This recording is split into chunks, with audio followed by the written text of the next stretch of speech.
Khilafah, sebuah institusi pemerintahan Islam yang berjalan sejak zaman para sahabat hingga tahun 1924. Ia merupakan sebuah simbol keagungan peradaban Islam selama hampir 1.300 tahun. Setelah hampir seabad pasca keruntuhannya, kini ia kembali mencuat sebagai isu yang begitu hangat di tengah masyarakat. Belahan dunia timur dan barat membicarakannya, tak terkecuali di Indonesia.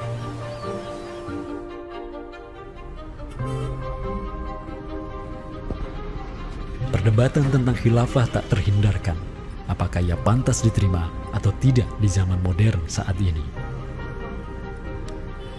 Kita tahu khilafah atau kehilafahan Islam itu di Nusantara bukan hal yang baru.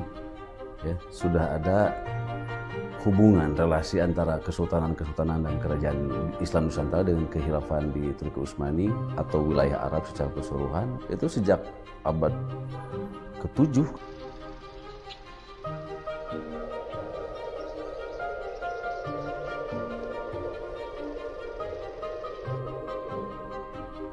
Sejarah khilafah yang panjang di pentas dunia telah memainkan debutnya di Nusantara. Islam yang diemban para punggawanya telah menjadikan Nusantara jaya dan menjadi sumber utama perlawanan terhadap para penjajah. Inilah kisah tentang Nusantara dan jalinannya dengan sang negara adidaya. Inilah kisah tentang khilafah yang menjadikan rakyat Nusantara sebagai satu umat dengan Muslim sedunia. Inilah kisah tentang jejak khilafah di Nusantara.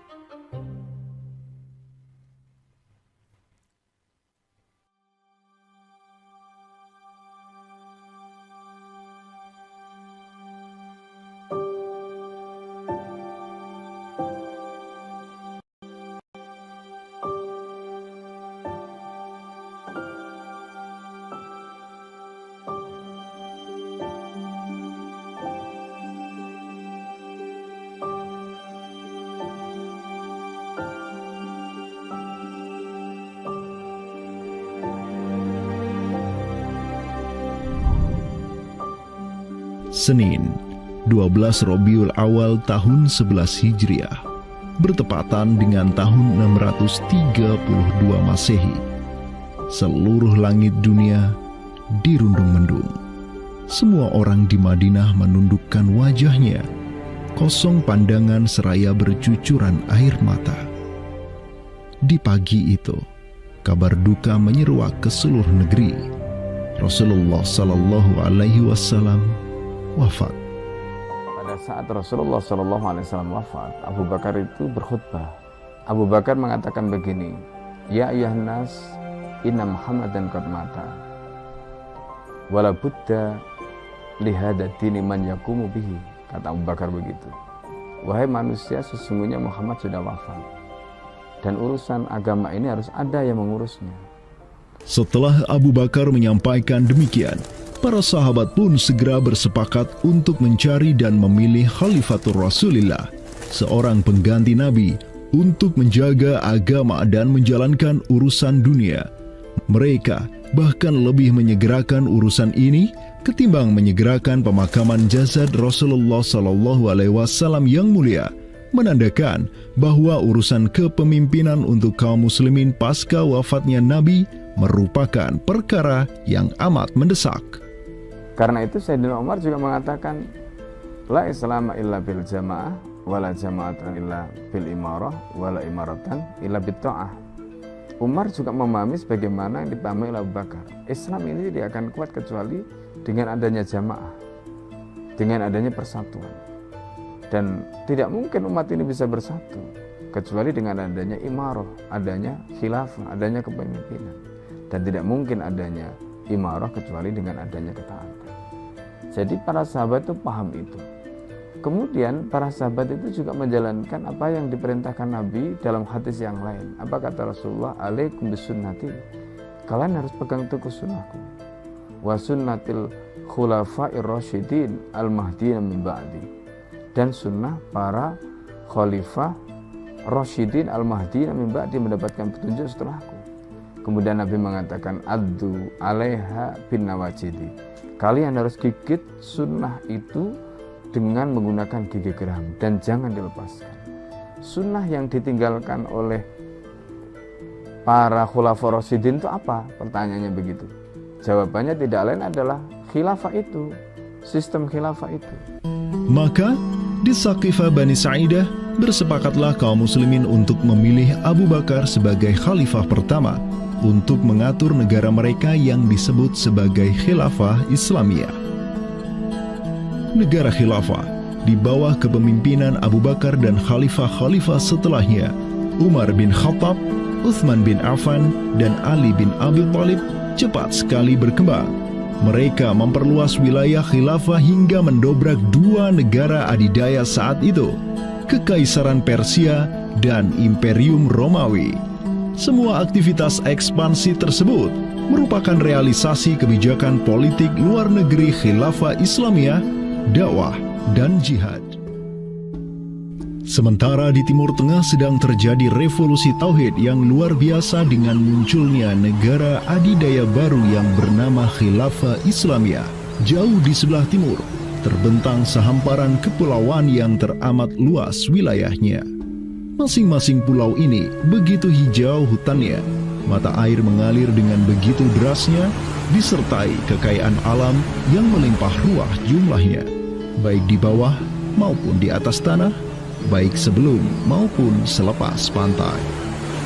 Negeri itu dikenal sebagai Nusantara. Diapit oleh dua benua dan dua samudra, amatlah strategis posisi wilayah Nusantara, menjadikan ia sebagai pelabuhan dagang yang ramai, tempat bertemunya bangsa-bangsa dunia. Kala itu, belumlah penduduk di Nusantara mengenal Islam, sementara kehidupan mereka sedang diselimuti oleh kegelapan.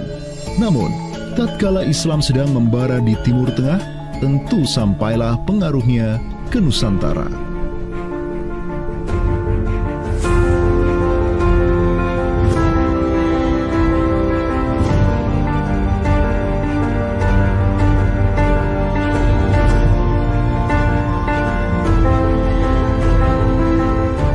Saya ingin mengutip apa yang pernah dinyatakan oleh Buya Hamka ya di dalam buku beliau dari Perbendaharaan Lama, termasuk juga buku beliau yang judulnya Sejarah Umat Islam, yang beliau menyatakan bahwa sesungguhnya teori yang kita tahu bahwa Islam masuk ke Nusantara itu berasal dari Gujarat pada abad ke-12 sampai 15 Masehi, itu sebetulnya tidaklah tepat sepenuhnya. Karena apa? Karena Buya Hamka memiliki pandangan ataupun penjelasan terkait dengan kapan sesungguhnya Islam masuk ke Nusantara, ke Indonesia. Beliau menyatakan bahwa Islam masuk ke Nusantara itu jauh sebelum teori Gujarat.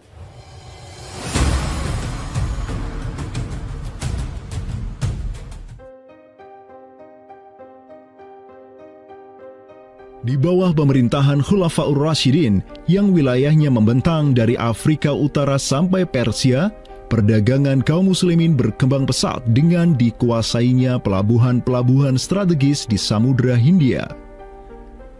Hubungan diplomatik dan komersial pun terjalin dengan sejumlah kerajaan dari India sampai Cina. Sui Tangshu, sebuah kronik kuno dari dinasti Tang di Cina mencatat, telah datang serombongan utusan khilafah ke hadapan penguasa Cina di tahun 651 Masehi, di mana tahun tersebut merupakan masa Khalifah Utsman bin Affan. Hubungan khilafah dengan dunia timur terus berlanjut sampai di mana khilafah beralih ke pemimpinannya di bawah otoritas Bani Umayyah. Apabila hubungan negara khilafah dengan kekaisaran Cina sudah terjalin sejak masa Khulafaur Rasyidin melalui jalur laut, tentulah utusan khilafah akan melalui wilayah Nusantara yang menjadi penghubung antara Timur Tengah dan Asia Timur.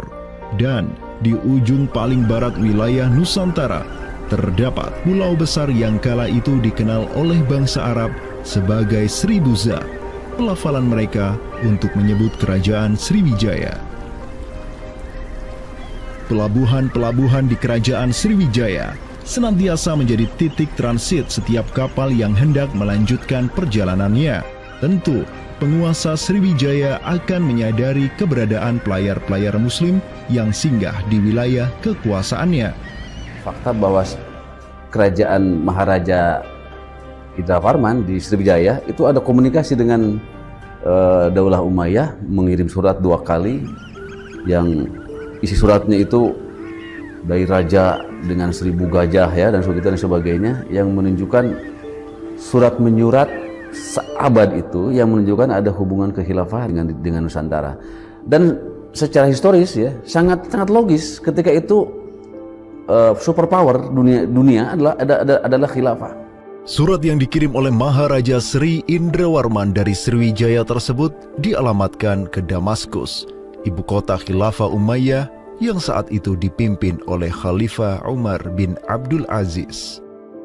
Dalam surat itu disebutkan, min malikil amlak alladhi huwa ibnu alfi malik walladhi tahtahu bintu alfi malik walladhi fi marudatihi alfu filin walladhi lahu nahrani yumbitani al-auda wal-allawha wal-jawza wal-kafura alladhi yujadu rihuhu ala masirati 12 milan ila malikil arab alladhi la yushriku billahi syai'an. Amma ba'du, fa inni qad ba'athtu ilaika bihadiyatin wa ma hiya bihadiyatin walakinnaha tahiyatun wa ahbabtu an tab'atha ilayya rajulan yu'allimunil islama wa yuwaqqifuni ala hududihi wassalam.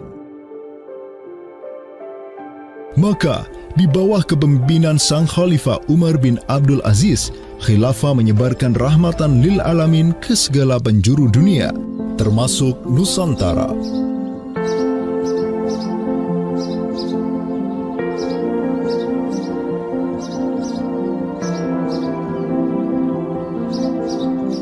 Seperti sekarang Amerika atau Eropa kan ada hubungan dengan semua negara karena dominasi politik, ekonomi mereka, budayaan dan sebagainya. Saat itu penguasa dunia atau superpower adalah dunia Islam, institusi politiknya khilafah, maka sangat logis kalau ada relasi dengan berbagai semua negara.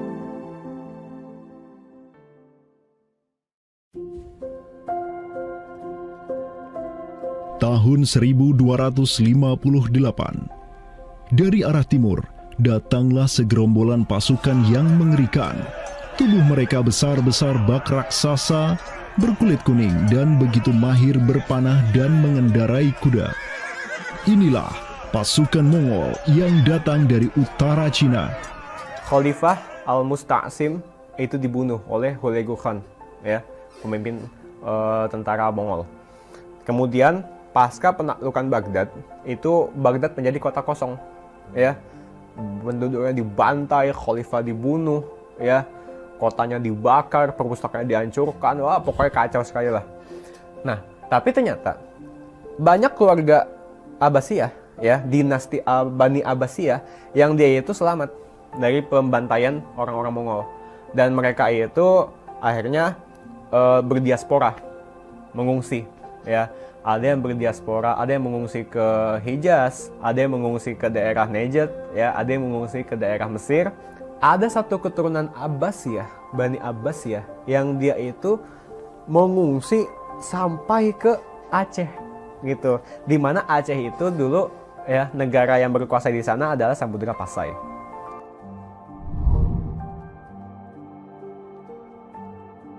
Terdapat 3 orang Bani Abbasiyah yang diketahui dimakamkan di Aceh, yakni yang pertama Sodrul Akabir Abdullah bin Muhammad Al-Abbasi, keturunan Khalifah Al-Mustaunsir Billah.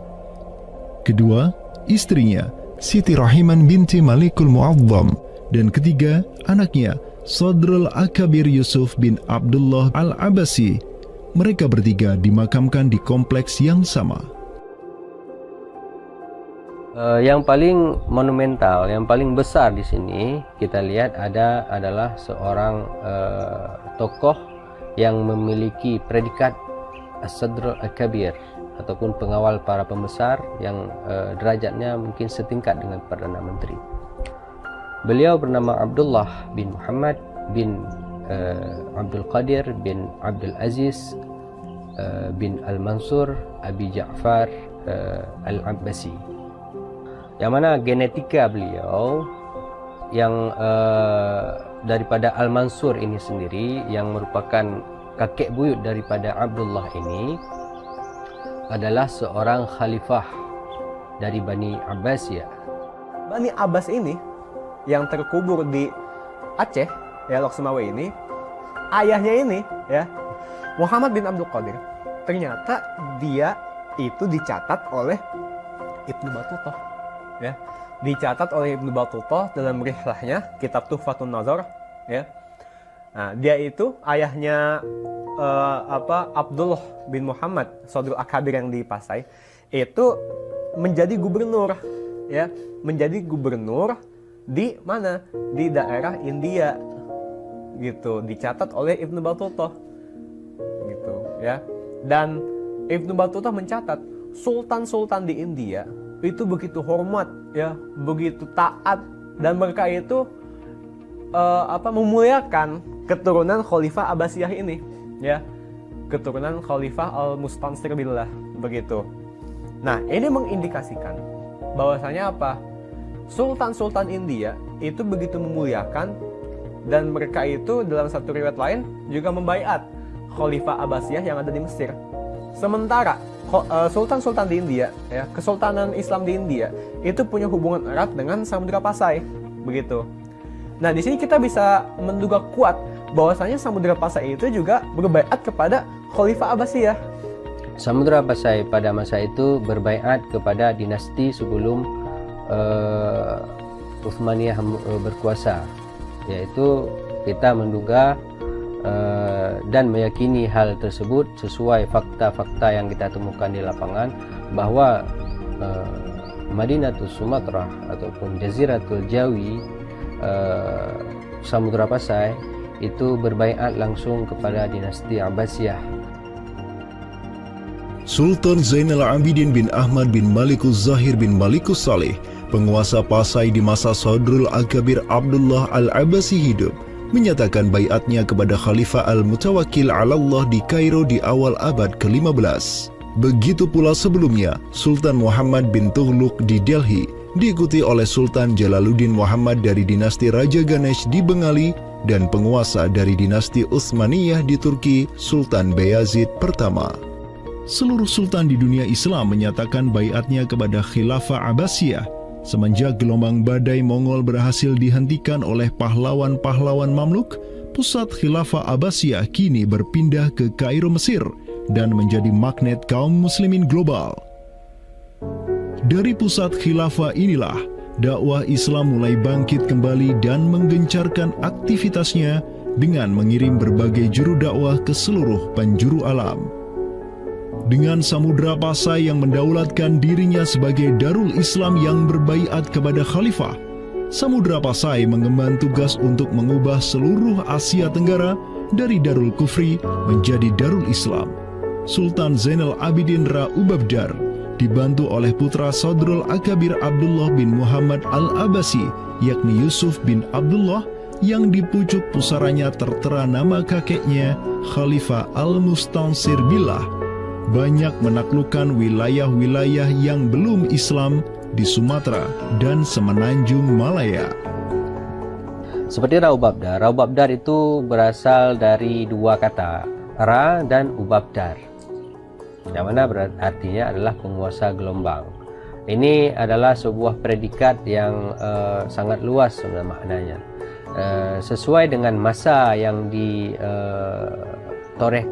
pada waktu tersebut, bahwa Sultan Zainal Abidin Ra Ubabdar bin Ahmad bin Muhammad bin Al-Malik Al-Salih ini adalah salah satu masa kegemilangan Samudra Pasai, yang mana kita ketahui setelah masa tersebut yang memimpin Kesultanan Sumatera adalah anak keturunan daripada beliau ini, yang jumlahnya sampai 11 orang sultan. Bergerak dan terus bergerak itu meluaskan dakwah Islamnya sampai ke pulau-pulau. Itu masa Zainal Abidin Ra Ubabdar, terutama penakluk gelombang yang dijuluki beliau itu melebarkan sayap itu sampai ke seluruh Asia Tenggara.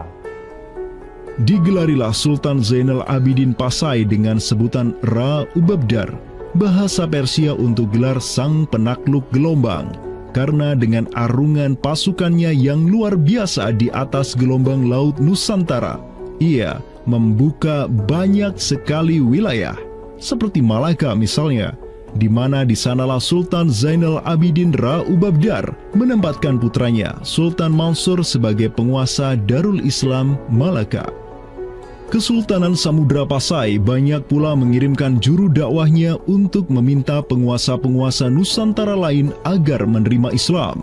Salah satu juru dakwah tersebut dikirim ke Jawa Timur, pusat pemerintahan rezim yang mendominasi wilayah Nusantara saat itu, Kerajaan Majapahit.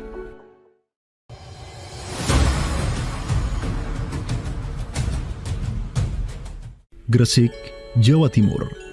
Di kota yang hanya berjarak 60 km dari Trowulan, ibu kota Kerajaan Majapahit, terbaring jasad mulia di atas pusara marmer yang begitu indah.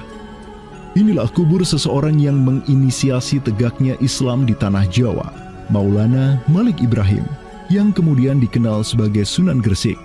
Malik Ibrahim adalah seorang yang berkedudukan tinggi di lingkaran kuasa Samudra Pasai, terlihat dari gelarnya yang bertajuk Umdatus Salatin wal Wuzara, pondasi para sultan dan wazir, di mana gelar tersebut adalah gelar untuk wakil Sultan Samudra Pasai sebagaimana yang dicatat oleh Ibnu Battutah. Gelarnya yang lain seperti Burhanud Daulah Waddin, penerang negara dan agama, adalah gelar yang disematkan kepadanya selayaknya gelar-gelar yang diberikan Khilafah Abbasiyah kepada pejabat-pejabat penting daulah, sebuah gelar yang begitu politis sekaligus agamis.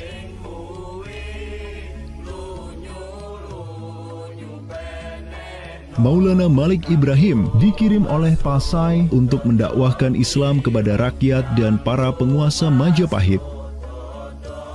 Banyak orang-orang dari kesultanan ini, Kesultanan Samudra Pasai, yang itu berbaiat langsung ke khalifah, itu mengirim orang-orang atau orang-orang Pasai itu banyak bermigrasi ke daerah-daerah lain di Nusantara. Misalkan ya, kalau kita perhatikan makam tertua ya, salah satu makam tertua di Jawa yang sekarang terletak di Gresik, siapa orangnya ya? Pemilik makam ini itu adalah Maulana Malik Ibrahim.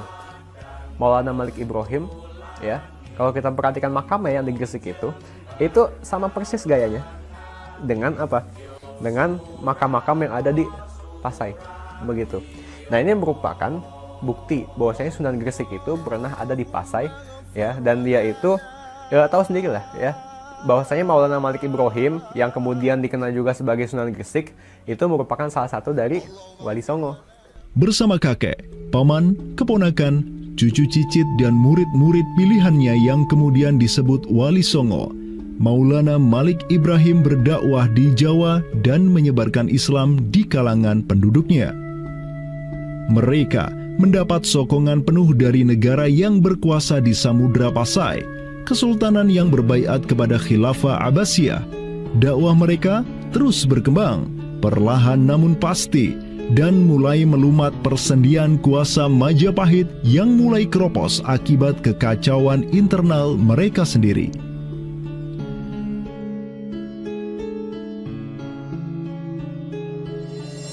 Para Wali Songo juga dihormati karena sebagian besar dari mereka menyandang status sebagai keturunan Nabi melalui jalur Husain bin Abi Thalib yang terus turun-temurun kepada Muhammad Sahib Marbal, turun lagi ke Alawi sampai ke Imam Jamaluddin Al-Husaini yang dikenal juga sebagai Syekh Maulana Jumadil Kubra, yang dari dialah para Wali Songo lahir sebagai anak-anaknya.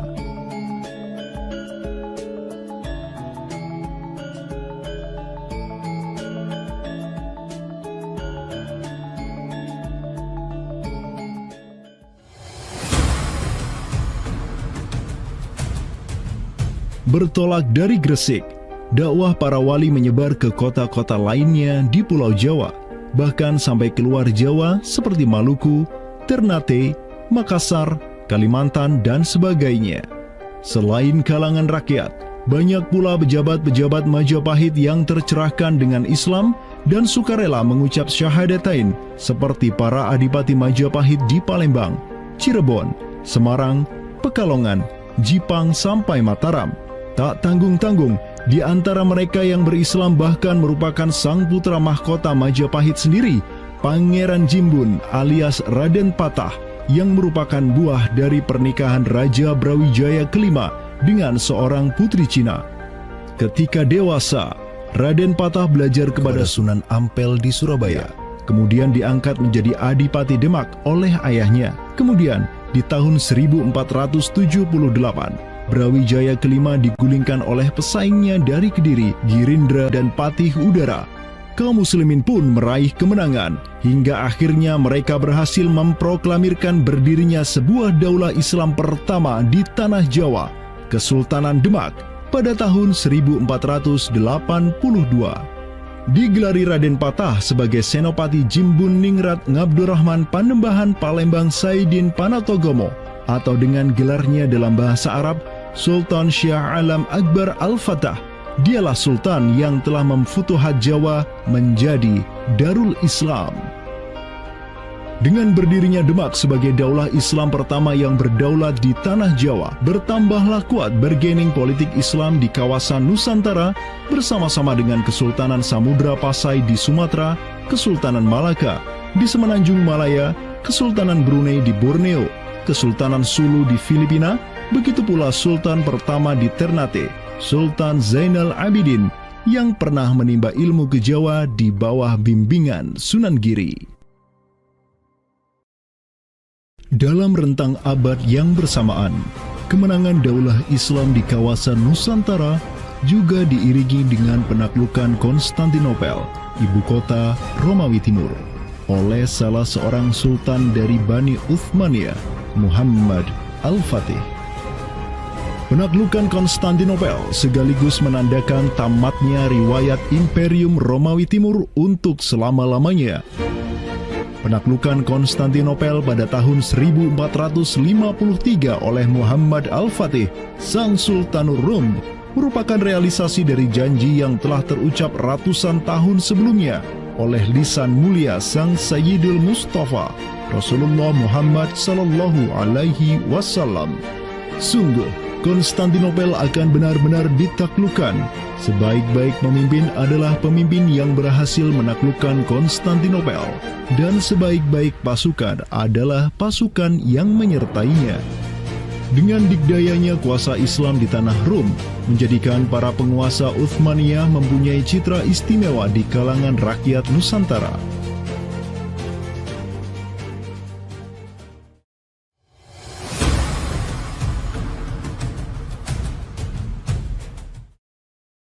Namun demikian, dikala penaklukan demi penaklukan sedang digencarkan oleh tentara Islam mulai dari Rum sampai ke Nusantara, penaklukan yang sama juga digencarkan oleh tentara Kristen di ujung paling barat dunia Islam, Andalusia. Berbeda dengan penaklukan yang kaum muslimin lakukan, di mana penduduk asli suatu tempat diberi toleransi yang luar biasa atas agama dan properti mereka, tentara Kristen Portugis dan Spanyol menaklukkan wilayah Islam di Andalusia yang saat itu sudah terpecah menjadi Reyes de Taifas atau Mulukhut Tawaif atau kerajaan-kerajaan yang saling tercerai-berai. 1492, kekuasaan Islam terakhir di Andalusia, Granada, berhasil ditaklukkan oleh suami istri yang menjadi penguasa Spanyol, Fernando d'Aragon dan Isabella de Castilla. Penaklukan kembali wilayah Andalusia menjadi negara Kristen yang mereka sebut Reconquista telah menyebabkan populasi kaum muslimin di sana tersapu bersih, entah karena diusir, dimurtadkan, atau dibunuh. Selain Reconquista, kaum Kristen Spanyol dan Portugis juga mempunyai motif ekonomi untuk menjadikan diri mereka kaya, yakni dengan mencari jalur rempah di Samudra Hindia yang saat itu merupakan potensi sumber daya alam yang luar biasa. Program mereka untuk mencari rempah di Samudra Hindia mereka sebut sebagai Estado da India. Kita sering dengar dengan istilah 3G gitu kan. Glory, Gospel, dan Gold gitu kan. Jadi ya mereka ingin ekspansi, mereka ingin menyebarkan misi agama mereka, dan mereka juga ingin mencari gold. Goldnya di sini adalah justru adalah rempah gitu kan. begitulah betapa berharganya rempah pada saat itu, sampai 1 gram pala dihargai dengan 2 gram emas gitu kan.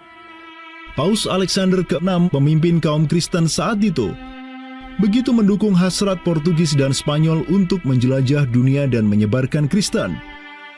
Maka, berangkatlah gelombang penjelajah Portugis yang disertai pasukan dan senjata untuk menaklukkan dunia Islam di Samudra Hindia. Di bawah pimpinan Alfonso de Albuquerque, armada Portugis berhasil menaklukkan Goa di India pada tahun 1510 dan setahun kemudian berhasil sampai ke Malaka, merebut pelabuhan strategis itu dari Sultan Mahmud Syah yang memerintah tempat tersebut.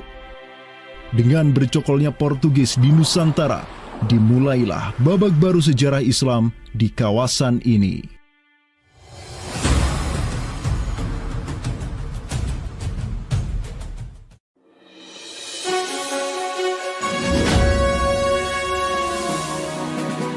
Sementara di Nusantara tengah berlangsung gejolak dengan hadirnya Portugis yang berpusat di Malaka, cucu dari Sultan Muhammad Al-Fatih dari Bani Uthmaniyah, yakni Sultan Selim pertama, berhasil meluaskan pengaruh dan kekuasaannya di dunia Arab. Pada tahun 1517, beliau berhasil merebut Suriah, Mesir, dan Hijaz dari kepenguasaan kaum Mamluk. Khalifah Al-Mutawakkil 'alallah ketiga dari Bani Abbasiyah beserta kini menyerahkan kepemimpinan umat Islam sedunia dan pelayanan 2 kota suci kepada Sultan Salim pertama, penguasa Uthmaniyah yang bukanlah mereka berdarah Arab. Perlu dicatat bahwa penjelasan tentang Al-A'immatu fi Quraisyin itu, kalau kita merujuk kepada kitab Ar-Rawdah, Rawdatul Talibin wa Umdatul Muftin, memang ada hal yang menarik di sini. Di satu sisi ada mengatakan bahwa syarat khalifah itu harus Quraisy. Tetapi Imam Nawawi sepakat ketika katakanlah dari Quraisy tidak ada, terus diambilkan dari mana? Maka kemudian disebutkan di situ ya di luar Quraisy, bisa dari bani ini, itu yang disebutkan di dalam kitab Ar-Rawdah. Karena itu sebenarnya syarat al-a'immah fi Quraisyin itu bukan syarat yang wajib, tetapi difahami di sini berdasarkan penjelasan yang diantaranya disebutkan dalam kitab Ar-Rawdah tadi, itu adalah merupakan syurut afdaliyah. Maka semenjak tahun 1517, kepemimpinan khilafah beralih ke Bani Uthmaniyah. Selim pertama dan anak keturunannya kini didapuk sebagai Khalifatul Muslimin, Amirul Mukminin, Khadimul Haramain, Al-Ghazi fil Bahraini wal Bahraini, Zilullah fil Alam, Padisyah wa Khilafat Penah. Wilayah Khilafah Uthmaniyah terus merangsek Eropa, dan merekalah yang menguasai Laut Mediterania dan juga Laut Merah. Adapun Portugis yang bercokol di Samudra Hindia mulai ketakutan karenanya. Karena dengan munculnya Khilafah Uthmaniyah sebagai negara Islam yang adidaya, solidaritas Muslim sedunia akan bangkit kembali karena memiliki perisai kuat di sisinya. Ini erat kaitannya dengan hubungan dengan negeri kita, karena keimanan yang kemudian merekatkan ya dengan semangat akidah Islamiyah, semangat ukhuwah Islamiyah, menjadikan umat Muslim yang ada di Timur Tengah dengan umat Muslim yang ada di Nusantara Indonesia itu terjalin hubungan yang sangat erat. Karena kita tahu bahwa ada ayat Allah Subhanahu wa Ta'ala yang menyatakan innamal mu'minuna ikhwah. Sesungguhnya orang-orang beriman itu adalah saudara. Ketika ada saudara mukmin yang terzalimi, maka saudara mukmin yang lain itu punya kewajiban untuk membela. Demikian pula ketika muslimin Nusantara itu terzalimi dengan adanya penjajahan, dengan adanya imperialisme yang dilangsungkan oleh orang-orang kafir penjajah, baik itu oleh Portugis, Spanyol, Inggris, Perancis ataupun Belanda. Ya. Maka kemudian Muslim yang ada di Timur Tengah yang pada waktu itu masih memiliki kepemimpinan yang tunggal untuk seluruh dunia, yaitu khalifah, itu juga turut ya memperhatikan, turut mendukung, turut memperjuangkan pembebasan ataupun kemerdekaan bagi bangsa Muslim Nusantara. Kenapa? Ini semangat jihad di antara kaum muslim yang dihubungkan dengan semangat keimanan atau akidah Islamiyah tadi. Karena apa, yang namanya mukmin itu adalah kal jasadil wahid, ya, satu tubuh. Ketika bagian tubuh yang lain itu teraniaya, maka tubuh yang lain pun punya kewajiban untuk membelanya ataupun juga ikut merasakan penderitaan yang dialami oleh bagian tubuh kaum muslim yang lain. Semenjak Portugis berhasil menancapkan kukunya di India dan Malaka, tidak hanya dua wilayah tersebut yang ditimpa petaka, namun juga hampir seluruh kesultanan di Samudra Hindia dan Nusantara. Sultan dari Samudra Pasai kala itu, Zainal Abidin bin Mahmud bin Zainal Abidin Ra-Ubabdar, yang mendaulatkan dirinya sebagai Al-Qaim tahta Amri Rabbil Alamin, orang yang berdiri di bawah perintah Tuhan semesta alam, mengirim surat kepada Portugis di Malaka untuk menggugat kelakuan mereka yang sangat merugikan kaum muslimin di kawasan. Namun apalah daya, Sultan Zainal Abidin yang ini kemudian dikenal sebagai penguasa terakhir Pasai, karena setelah ia wafat pada tahun 1517, bala tentara Portugis datang ke Pasai dan menaklukkan kesultanan Islam pertama di Nusantara itu dengan penuh tipu daya. Tak hanya Pasai yang berhasil ditiadakan, Portugis juga mampu menahan serangan pasukan Islam dari Demak sampai Sultannya Patiunus bin Raden Patah syahid di Lumat Muntahan Meriam Portugis pada tahun 1521. Dengan diplomasinya yang jelas, Portugis juga menjalin kerjasama dengan kerajaan Pajajaran di Jawa Barat pada tahun 1522. 2 tahun berikutnya, kota Blambangan, Panarukan, dan Kediri yang masih menjadi basis kekuatan Hindu di Jawa menawarkan kerjasama dengan Portugis. Maka, Portugis banyak sekali mendapat aliansi sesama kafir yang berada di berbagai wilayah di Nusantara untuk bersatu padu menghantam kekuatan politik Islam yang baru tumbuh di Pulau Jawa. Bahkan di Maluku pun Portugis berhasil menancapkan kuasanya semenjak tahun 1536. Berkaca pada kelakuan Portugis yang memerangi umat Islam di Samudra Hindia dan Nusantara, Sultan Sulaiman Al-Qanuni, sang Khalifah Uthmaniyah yang berkuasa sejak tahun 1520, menyatakan peperangan terbuka kepada penguasa Portugis yang berkedudukan di Lisbon, Dom Sebastião. Telah dilaporkan kepada saya bahwa jamaah haji dan para pedagang muslim yang datang dari India melalui laut telah dianiaya. Jika engkau masih membangkang, maka dengan bantuan Allah yang Maha Agung, kami akan melakukan segala yang diperlukan untuk memulihkan ketertiban di negeri-negeri itu, dan tiada guna lagi bagi engkau untuk memprotesnya.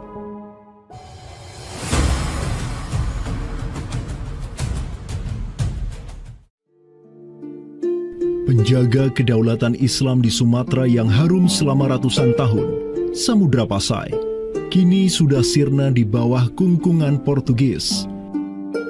Namun, harapan kemenangan itu masih ada.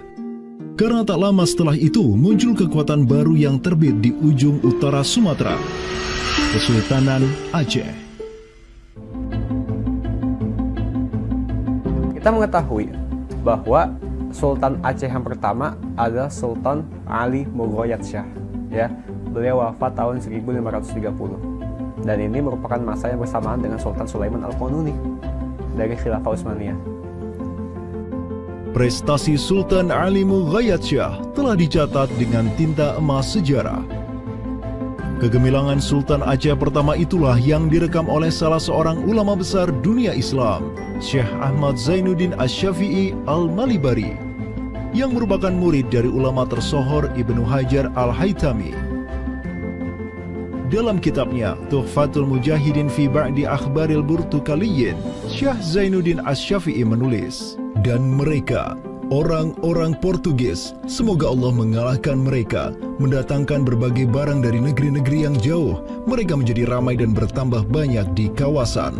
Para penguasa berbagai pelabuhan menuruti kehendak mereka sehingga mereka sepenuhnya menguasai pelabuhan-pelabuhan tersebut. Pelayaran hanya dapat dilakukan dengan jaminan keamanan dari mereka. Perdagangan dan kapal-kapal mereka bertambah banyak, dan sebaliknya, perdagangan muslimin di luar kapal-kapal dan benteng-benteng yang mereka bangun makin merosot.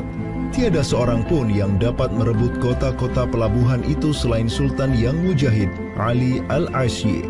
Semoga Allah menerangkan kuburnya. karena Sultan Ali Al-Aisy lah yang telah membuka Sumatera dan menjadikannya Darul Islam. Semoga Allah membalas kebaikannya untuk kaum muslim dengan sebaik-baik balasan. Kalau kita perhatikan makam Sultan Ali Mugoyatsyah, di situ ada kalimat menarik yang terpampang di inskripsi makamnya. Al-Ghazi fil barri wal bahri yansuruhullah. Ya. Bahwasanya Sultan Ali Mugoyatsyah itu juga dikenal sebagai Al-Ghazi, ya, petarung fil barri wal bahri, di darat dan di laut, yansuruhullah. Semoga Allah menolong dia. Begitu. Nah, kalau kita telisik gelar ini, ya, Al-Ghazi fil barri wal bahri yansuruhullah, gelar Al-Ghazi itu merupakan sesuatu yang biasa digunakan oleh Sultan-Sultan Utsmaniyah. Inilah sang pemimpin para Ghazi dari Aceh, Sultan Ali Mughayat-Syah. Ialah yang menyatukan berbagai pemimpin lokal di Nanggro dan menjadikannya sebagai satu kekuatan tempur yang dipenuhi keimanan dan ketakwaan kepada Allah. Sebenarnya yang bergelora di masyarakat Aceh ini itu jihad fisabilillah, ya, atas nama Islam.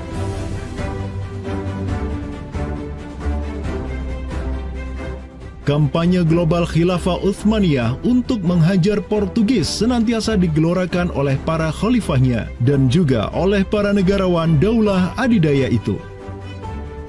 Tahun 1539, Khalifah Sulaiman Al-Qanuni memerintahkan wazir agungnya Hadim Sulaiman Pasha untuk mengirim utusan ke Aceh sebagai bentuk tanggung jawabnya untuk membantu kaum muslimin di sana. Utusan tersebut ialah Hamad Khan, seorang Mesir yang tak lain merupakan sepupu dari Hadim Sulaiman Pasha sendiri. Atas bantuan utusan dari khilafah inilah Aceh dapat menaklukkan wilayah Batak menjadi Darul Islam. Tahun-tahun berikutnya, pucuk pimpinan Kesultanan Aceh digantikan Sultan Alauddin Riayat Syah Al-Qahar, anak dari Sultan Ali Mughayat-Syah. Beliau melanjutkan jihad ayahnya dan secara terang benderang turut menyatakan ketundukannya kepada Khilafah Utsmaniyah. Kesatuan agama, kesatuan tauhid dalam Islam itu pasti membentuk kesamaan, kesatuan umat, kan gitu. Ya, kesatuan umat, karena Islam itu kan dibentuk oleh keyakinan akidah, kesatuan keyakinan yang sama, ya, dan tidak mengenal batas wilayah, tidak mengenal nasionalisme dan sebagainya. Jadi melihat siapa penguasa dunia adalah Khilafah Turki Utsmani, ya pasti ada hubungan emosional.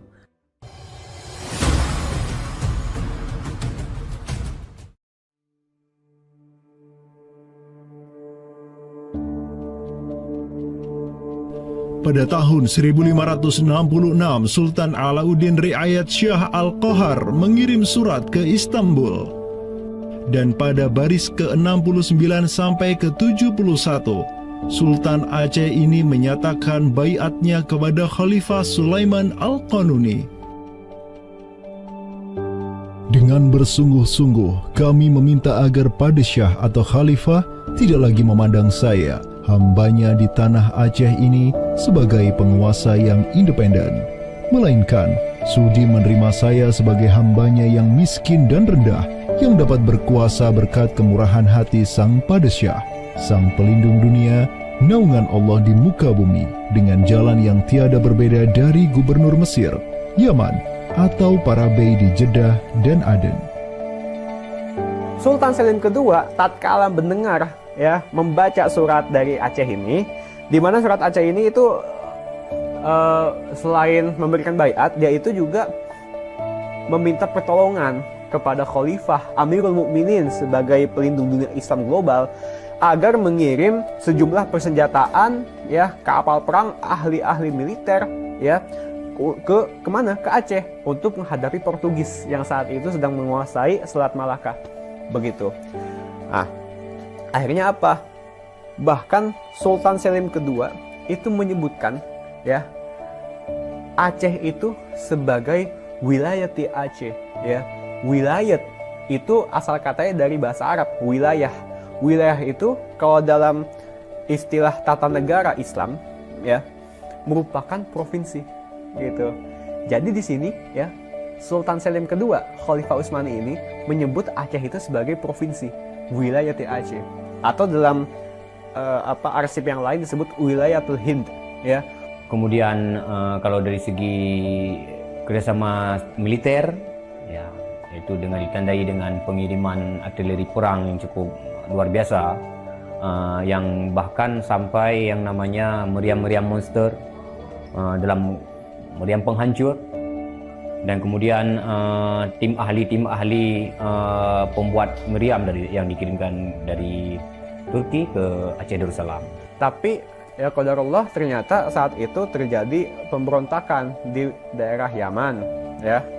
Pasukan-pasukan yang seyogyanya dikirim ke Aceh itu dialihkan ke Yaman ya. Walaupun dialihkan ke Yaman untuk memadamkan pemberontakan di sana, tapi tatkala pemberontakan itu selesai, apakah misi ke Aceh itu tetap berlanjut? Lanjut ya. Tetap berlanjut. Nah, akhirnya sejarah mencatat bahwasanya ada 2 kapal galeon ya, 2 kapal perang besar yang dimana isinya merupakan perwira-perwira ahli militer dari Utsmaniyah dikirim ke Sultan Alauddin Riayat Shah Al-Qahar ya. Nah, dan ini ya menurut Profesor Amirul Hadi ya, jumlahnya 400 ya. Janissaries, tentara elit Utsmaniyah, dikirim ke Aceh.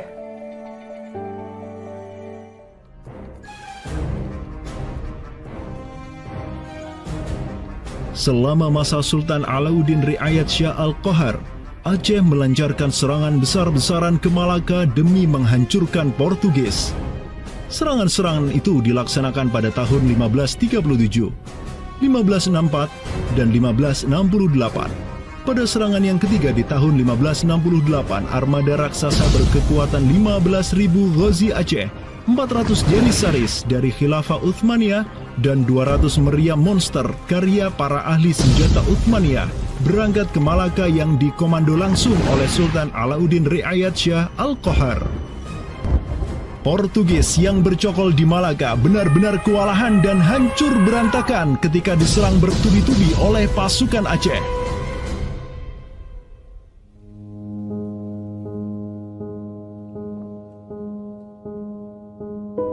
Walau demikian, Portugis berhasil bertahan karena dibantu oleh sekutu-sekutunya dari Johor dan Kedah.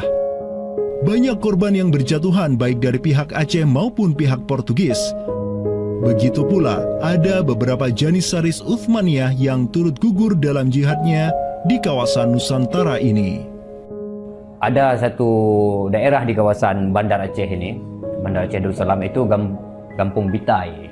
Itu tempat para tentara-tentara Turki syahid, kemudian dimakamkan di Bitai.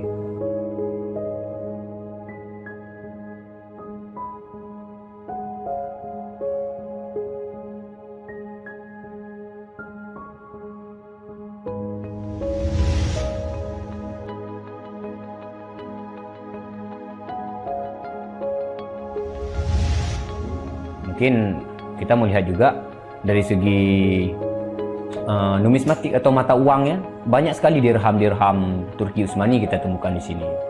Ini adalah Gampung Pande, sebuah rawa kumuh yang terletak di tepi pantai Kutaraja, Banda Aceh.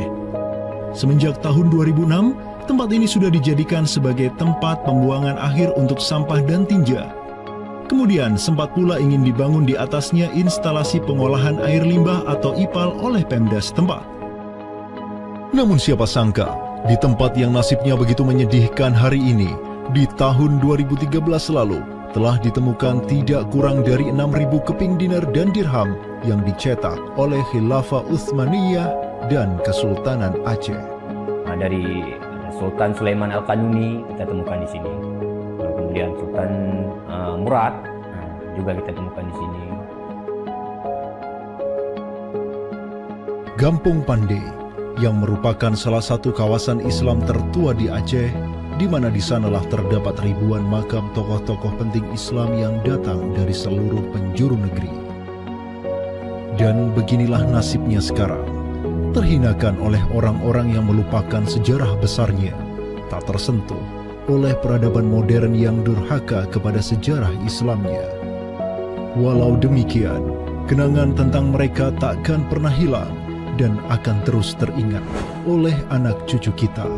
Mereka akan terus mengingat bahwa orang tua kita dahulu, para penguasa kita yang saleh dulu, pernah menyatakan baiatnya kepada Amirul Mukminin, khalifahnya umat Rasulullah sallallahu alaihi wasallam.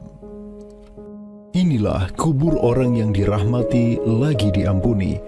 Dialah Al-Ghazi, sang petarung di jalan Tuhan semesta alam, penentang kaum kafir dan musyrikin, pecinta kaum fakir dan miskin, Sultan Alauddin Riayat Syah, naungan Allah di muka bumi, putra Sultan Ali Mughayat Syah. Semoga Allah menyiramkan rahmat ke atas pusaranya dan menjadikan surga tempat kediamannya.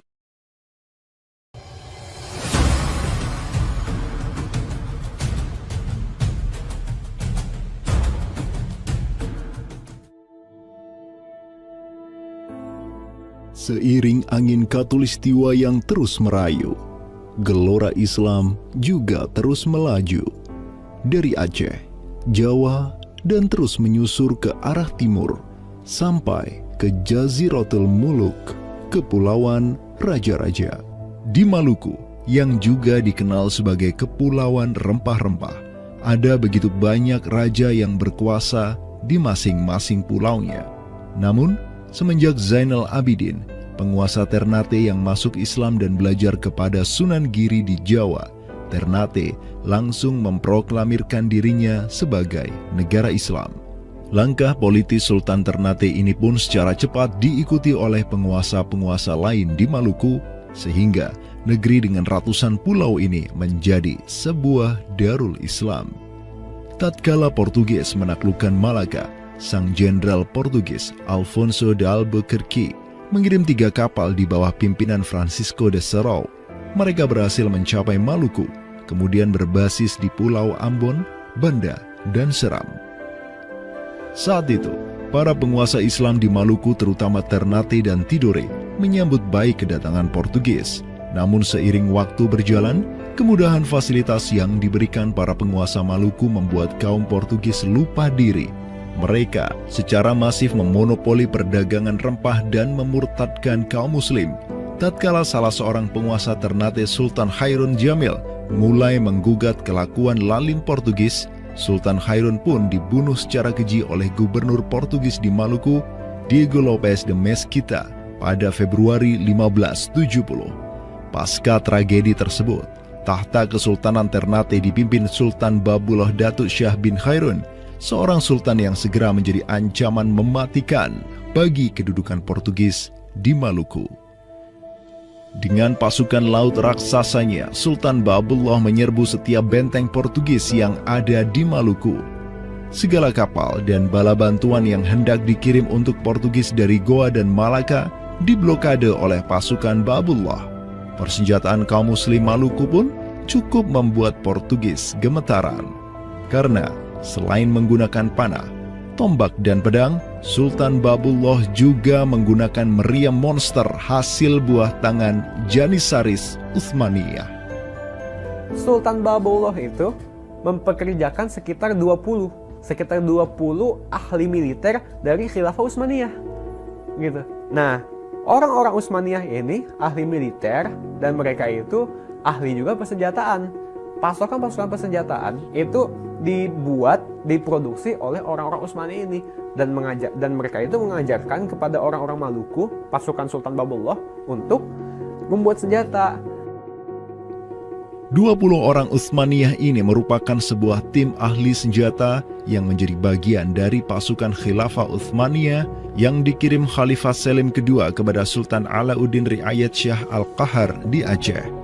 Dengan pengalaman yang mereka dapatkan setelah membantu Sultan Aceh berjihad melawan Portugis di Malaka, 20 Janissaris ini melanjutkan perjalanan mereka dari Aceh menuju Ternate. Peperangan dan pengepungan pasukan Babullah untuk menyerang Portugis yang bersembunyi di benteng-benteng mereka terus berjalan selama 5 tahun, dari tahun 1570 sampai tahun 1575. Akibat pengepungan tersebut, kaum Portugis amat menderita dengan kelaparan, sampai-sampai mereka memakan anjing, tikus, sampai cicak demi bertahan hidup. Hingga akhirnya pada 27 Desember 1575, Portugis mengibarkan bendera putih. Mereka pergi dari Maluku untuk selama-lamanya dengan rasa malu yang tiada terperi. Sultan Babullah yang terus berkuasa sampai tahun 1583 terus mengekspansi banyak wilayah di timur Nusantara untuk menjadi Darul Islam. Raja Makassar, Karaeng Bonto Langkasa, berhasil Babullah Islamkan sehingga Makassar menjadi Darul Islam. Begitu pula dengan Luwuk, Banggai, Mindanao, Nusa Tenggara, Aru, Halmahera, Jailolo, Bacan, hingga Papua. Semuanya tunduk kepada Sultan Babullah sehingga ia dijuluki sebagai penguasa 92 pulau. Dengan prestasi yang demikian luar biasa, tentu Babullah tidak berdiri sendiri. Ada ikatan solidaritas dengan sultan-sultan Aceh, Jawa, sampai Filipina. Ikatan sebagai satu umat. Ikatan dengan satu akidah, akidah Islam. Ikatan dengan satu semangat, semangat jihad. Dan ikatan dengan satu kepemimpinan. Karena seluruh sultan di Nusantara tunduk dan begitu hormat pada Khilafah Utsmaniyah.